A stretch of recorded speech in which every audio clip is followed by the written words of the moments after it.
It's Thursday, the 27th of March 2014, and you're watching The Brief on Newsfirst. I'm Madhushka Balasuriya. Let's take a look at the stories that will be making headlines today.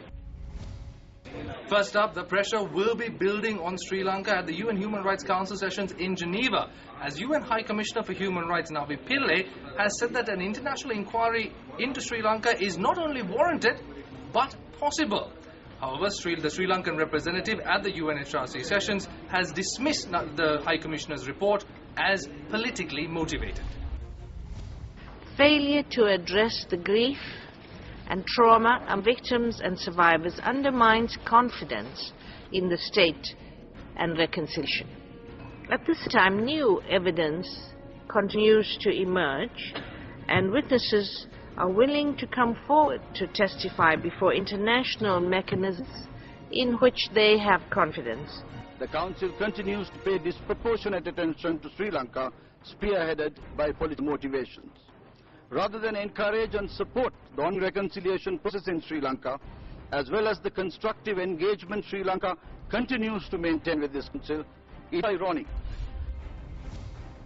Newsfirst provincial correspondent in Klinochi faced some unpleasantness when he was attempting to cover a story on the sealing of shops by members of the Karachi Pradesha Sabha.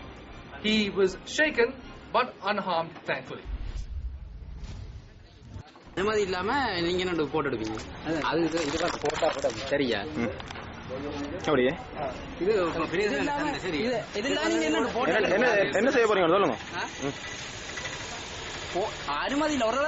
அனுமதி எடுக்கணும் சொல்லுங்க புதைச்சந்தானே செய்தி ஒன்று கிடைச்சிருக்கு கடையில் கட்டாயம் அது நான் கேட்பேன் தானே நீங்க இப்ப ரிஸ்க் எடுக்கிறீங்க அது நான் கேட்பேன் தானே. All the suspects in the 2012 murder of British national Khurram Sheikh and the rape of his girlfriend Victoria Sandra in Tangol have been returned to remand custody. The suspects had been previously granted bail.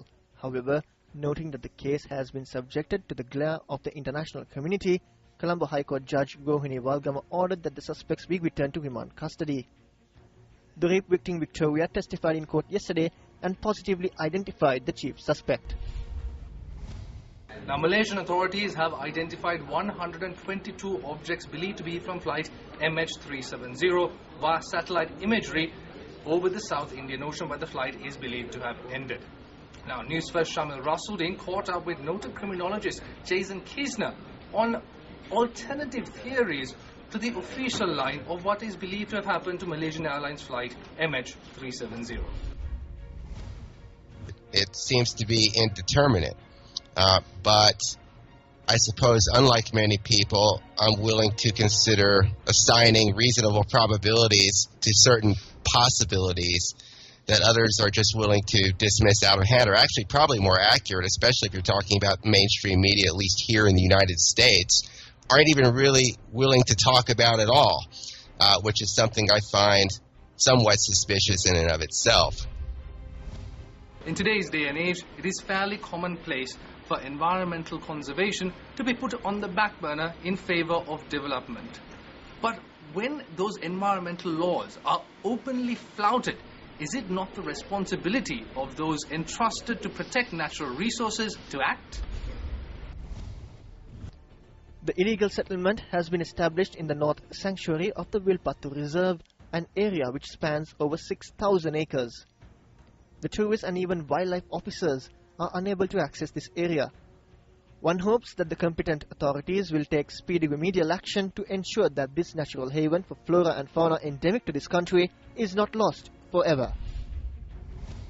Now let's take a quick look at today's foreign currency exchange rates.